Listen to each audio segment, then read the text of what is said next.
Good day, everyone. I am Julina T. Pubadora, and we are Group 5. Today, we will be discussing about controlling and coordination, which explain how organization manage performance, correct mistake, and ensures that all departments work together effectively. And this topic also focuses on how organizations make sure that plans are properly carried out and that goals are achieved successfully. And this unit explains controlling and coordination in organization. First is controlling. Controlling means measuring success against standards and correcting mistake in order to achieve organizational goals. It ensures that are all works follow plan, procedure, and rules. A good control system can also predict problems before they actually happen, allowing managers to take early actions. And then next is coordination. Coordination ensures that all departments work together smoothly. It avoids conflict and helps the organization achieve its goals efficiently. Controlling is like checking your work before submitting it, while coordination is like teamwork, where everyone do their part properly. Controlling basically is employed as an active measurement of success that is against the standards as well as corrections of variation in order to make sure about organizational goals. A well organized system control will rather help in predicting variation, which come just before then when actually takes place. Controlling is the method of paralleling actual performance with standards and employing necessary corrective action. The emphasis of control system comprises of feed-forward control to prevent problems, concurrent control to monitor ongoing activities, and feedback control to evaluate last performance. And this means that controlling is the process of comparing actual performance with set standard. If there are difference or mistake problems, they are corrected immediately. And it also helps manager prevent problems before they happen. They monitor work while it's ongoing and they evaluate results after the work is complete. Next is meaning of controlling. Controlling means implementation of decision method and the use of the feedback so that the goals and specific strategic plans of the firm are optimally obtained. This means that controlling means checking if actual performance matches planned goals and making corrections when needed. It is like is someone checking your work and correcting your mistake so you can improve it. Next is features of controlling. The primary object of control is to find areas of failure, identify who is responsible, and take remedial action. Control is a positive force, muna siya ang first. It helps improve performance, not punish people. Second is control is a continuous process. It is done regularly, not just once. Third is control is forward looking. It helps to prevent future mistakes. Control process is universal. It is used in organization and at all levels. Next is control process is dynamic. It changes depending on situations and needs. Control is goal oriented. It always focuses on achieving objectives. And next is delegation is the key to control. Managers needs authority to control work properly. Next, control is based on planning. Plans gives the standard used for control. Control involves evaluation of past performance and corrective actions. It checks it checks what was done and fixes mistake for better results. Good day everyone, and now we'll be discussing about the importance of control. So first is achievement of goals. So ang akong sampulan is about ni sa school.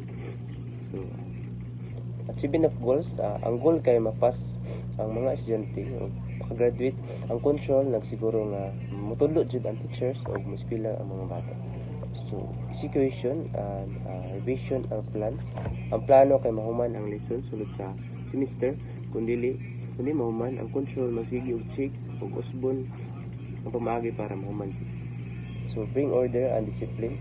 Usay magsamok-samok o malit ang mga estudyante.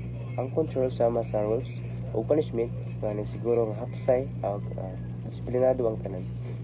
So facilities and decentralization. Ang principal maghatag og responsibilidad sa mga teacher, pero ang mga control nagsiguro nga musulod gyapon sila sa curriculum ug rules sa school. So promote and cooperation. Kinahanglan magkasinabtanay ang teachers, staff ug administration. Ang control nagsiguro nga magtinabangay sila para maayo ang dagan sa school. Cope with uncertainty and change. Kung may pagbagong system o technology sama sa online class and control, makatabang padali ra ma-adjust ang school o dili ma-rely ang panahon. So ang next is the control process. So first na kani is establish standard. So ang akong example is about ni sa coffee shop. So establish ang standard. Ang buhaton maghimo og rule dapat paspas within 3 minutes lang. So kay mao ang target nga dapat maabot. Measure and performance. Ang buhaton tanawon og timer kung pila ka minutos jud mo man ang ug himo ang kape.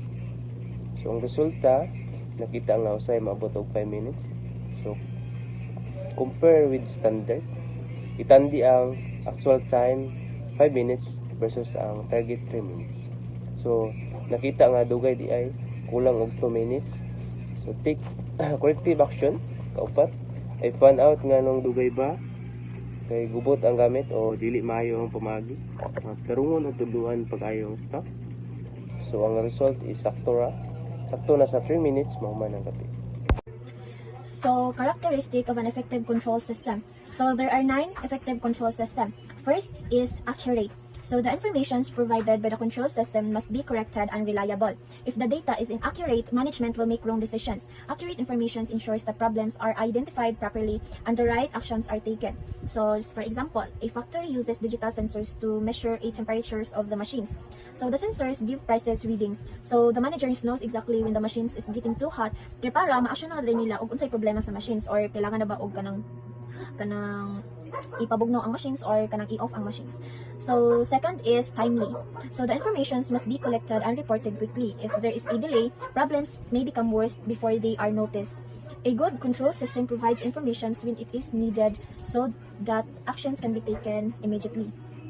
So, for example, sa market, ang market trader kay ang stock market trader kay need nila kuhaon ang informations about sa prices. So, if kanang late nila mahatag ang information sa prices kay dili nila matarong og kanang ay dili sila maka-decisions og tarong ba kay kanang late naman nila ginahatag ang information. So wala sila kabalo. So makakos noon siya og kanang trouble noon, makakos noon siya og problem kanang naay possibility nga makuhaan inyong kwarta or makuhaan ang inyong kanang makuhaan inyong kwarta.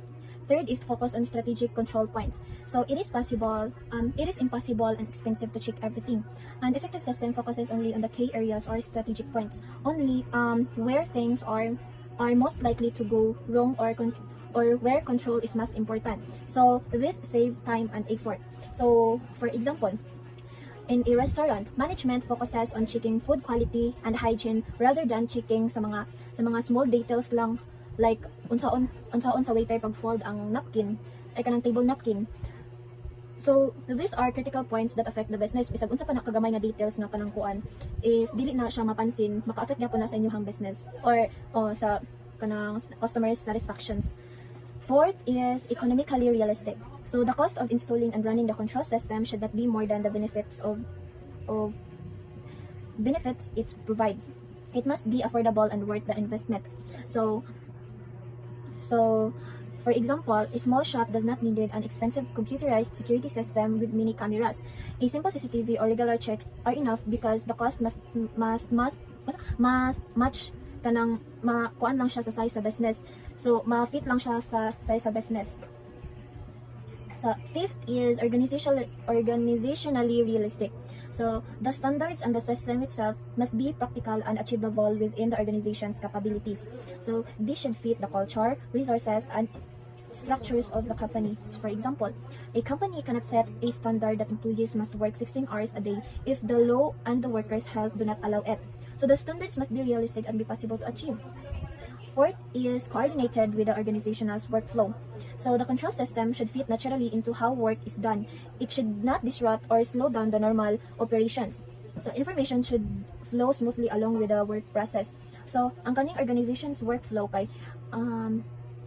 kailangan kanang straight jud kanang gina-check ay for example sa kanang construction site kanang gina-check jud na ang quality sa building if kanang nindot ba ang quality kay para dili ma-delay ang ilahang trabaho if kanang good ang quality sa ilahang paghimo og building. So 7 is flexible. So the system should not be rigid or kanang dapat flexible siya or kanang dapat kanang maka-adjust or adjustable. It should be able to adjust and change when plans change or when unexpected situations happen. So flexibility allows the organizations to adapt to new challenges or opportunities. So for example, a company's budget control system allows them to shift money from one project to another if a new urgent needs arises, instead of being stuck with the fixed numbers. So number 8, perspective and operational. So the control system should not only detect problems but also suggest how to fix them. So it should be operational, meaning it gives clear guidance on what corrective actions should be taken. So for example, kanang if a machine temperature goes too high, the control system not only sounds an alarm but also automatically turns on the cooling system or tells the operator exactly what button to press para ma-fix dayon ang problem sa machines. Last kay accepted by organization's member. So for a control system to work, the employees must understand it and accept it. If they feel it is unfair, too strict, or unnecessary, they will resist it or find ways to bypass it. So for example, if management introduce a new way of tracking work, they explain to the employees why it is needed and how it will help them. When employees understand and agree, they follow it willingly. Next is type of control. First is feed-forward control. Sa wala pa, mag-abri ang restaurant. Example, ani i-check kung fresh ba ang pagkaon o ready ang stock para dili magka-problema. So, second is concurrent control. Samtang nag-operate pa, for example, batayan kung sakto ang lami ba o lipyo ang service kung naisayop o ayuson dayon. Katulo is feedback control. Pagkahuman na, for example, tanaw ng comments sa customer or sales para may bawaan kung nindot ba or unsa ang dapat usbon. Next is coordination. So the coordination generally refers to the organizations of different elements to work together effectively and harmoniously. It is about ensuring that various parts of individual act in a synchronized and integrated manners to achieve a common goal or function smoothly. So in short, coordinations kay kuha na siya kanang in Bisaya pa kanang pagkahiusa, like kanang sama-sama or kanang dapat magkasinabtanay jud mo. Just for example, if magtukod mo og business, dapat kanang ang mga staff nimo kay magkahiusa kay kanang magkasinabot good kay para smooth ang dagan sa inyong business, dili mo walay problema. So kana good kanang dapat kanang synchronized jud siya pagkahiusa or kanang pagtinabangay, like inana good ang coordinations. characteristic of coordinations. First is coordination integrates group effort. So coordination brings together the individual efforts of a group into a unified and effective whole. When people work together towards a common goal, their separate actions need to be aligned and combined to achieve the best results. Without coordinations, individual efforts might be scattered or even work against each others. So, for example, a construction project, the architects, engineers, and construction workers all have specific tasks. Coordination ensures that the architect's design is understood by the engineers for structural integrity, and the construction workers execute the plans according to schedules and specifications. So these integrations of their efforts leads to the successful completions of the building. So kailangan jud siya og group effort jud ang mo kanang integrates group effort. If sa isa ka grupo, if dili mag-effort ang isa, magkayagaw jud ang tanan. Ana para sa mong reporting, magkayagaw ang tanan. So second is coordination ensures unity of actions. So this characteristic highlights that coordination is fundamentally about creating singular, cohesive approach within a group or organization. It prevents different parts from acting in conflicting ways, and instead make sure everyone is moving in the same directions. So, for example, during the disaster relief operations, various aid organizations need to coordinate their actions. This ensures that aid reaches those most in need without duplications of effort in one area and neglected in another, creating unified response to the crisis. So, kailangan jud siya kanang tanan kanang naipakighiusa. Number 3 is coordination is continuous process. So coordination is not a one-time activity, it is ongoing functions. The need for coordination arises at every stage of an activity or project because circumstances change. New issues emerge and adjustments are constantly required to maintain alignment. So, for example, a software development team coordinates throughout a project life cycle. From initial planning and design to coding, testing, and deployment, developers and project managers regularly communicate and adjust to ensure that all models work together. Ang kanang mga bugs kay ma-fix dayon, and the final products kanang para makuha nila ang high standard good kanang para makuha nila ang unsa jud ang ilahang requirements jud. So number 4 is coordination is in all pervasive functions. So ang pervasive means spread throughout every part. So this characteristic implies that coordination is essential in all types of organizations, mapa-business man or non-business. So it is not limited to specific departments or hierarchical positions. Its principles applies universally. So, for example, in a hospital, coordination is pervasive.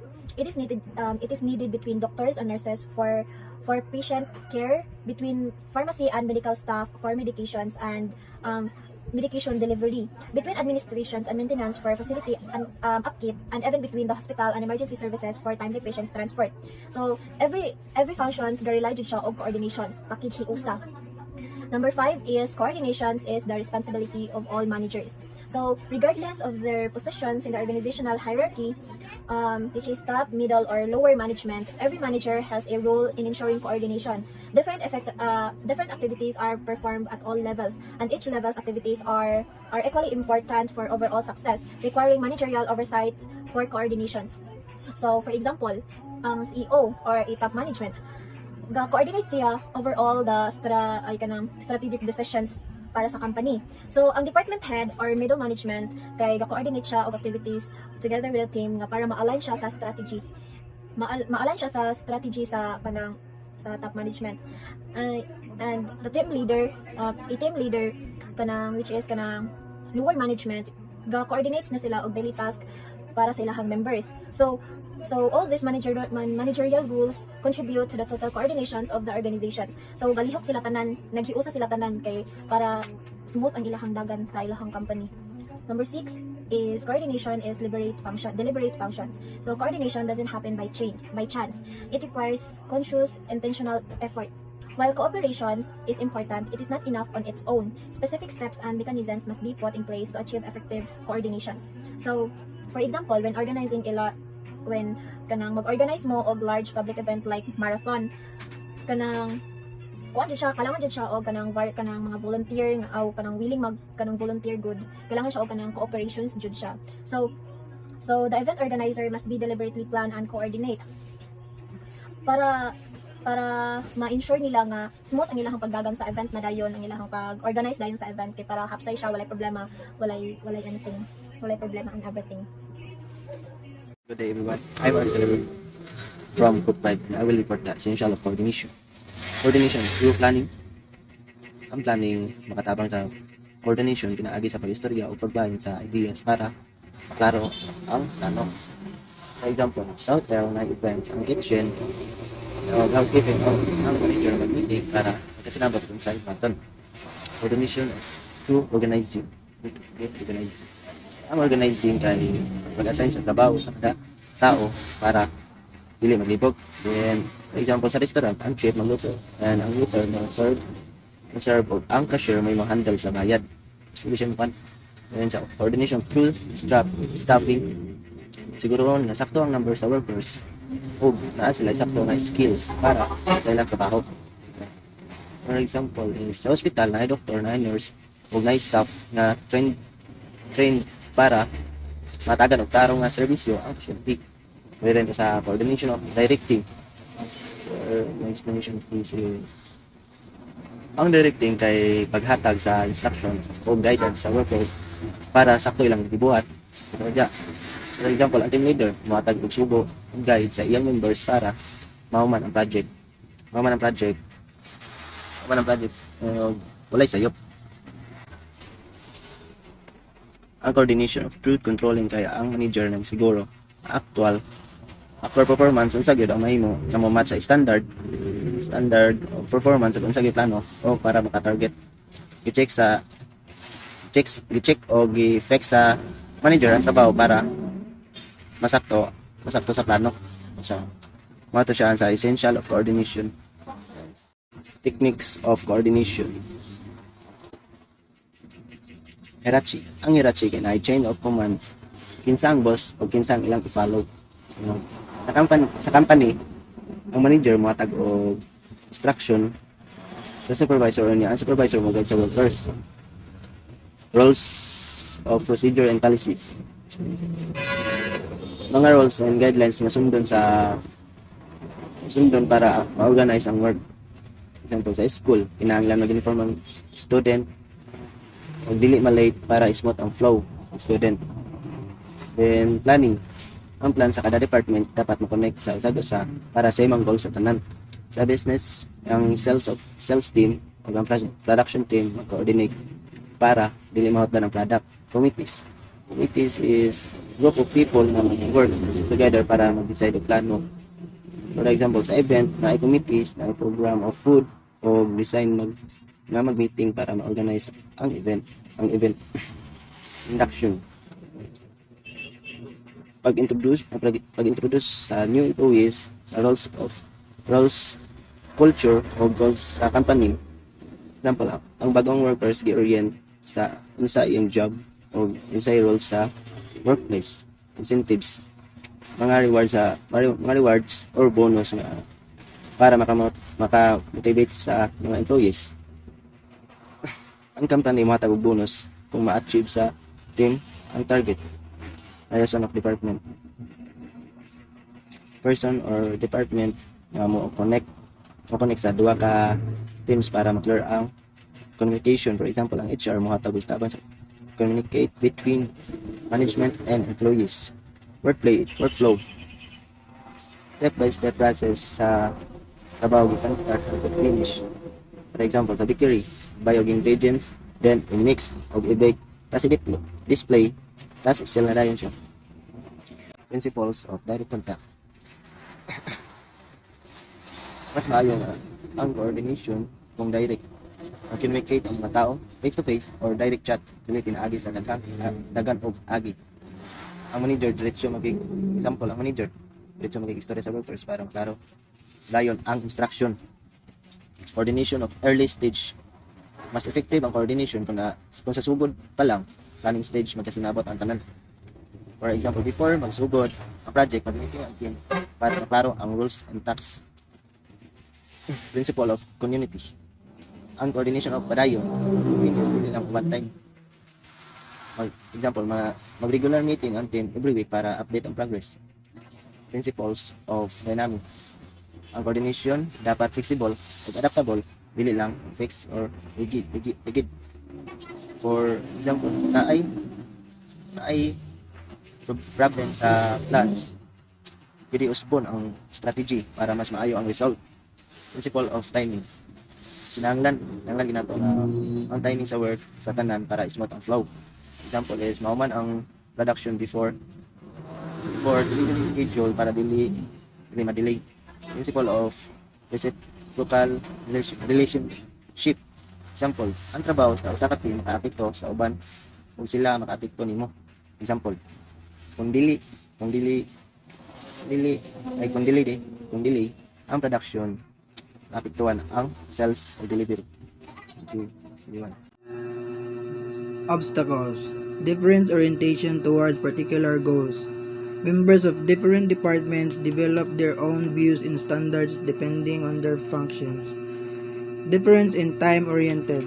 Members of organizations such as production manager will be more concerned with problems that have to be solved immediately.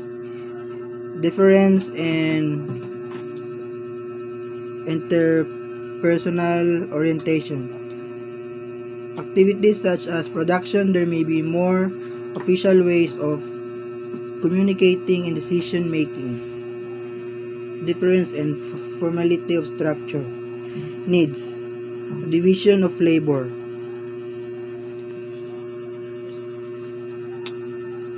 When managers divide work, specialized function departments, they are at the same time create the need for the coordination of these activities. Direct interpersonal horizontal relationship. Coordination can be secured effortlessly and effectively by direct interpersonal horizontal relationship. Number 3. Continuity. Coordination must be regarded as continuous process and must be carried out of all times. Number 4. Efforts of managers should not gather the wrong impression that coordination can be achieved merely by giving an order. Number 5. Dynamism. Coordination should be heady, mixed, and flexible. That's all. Thank you.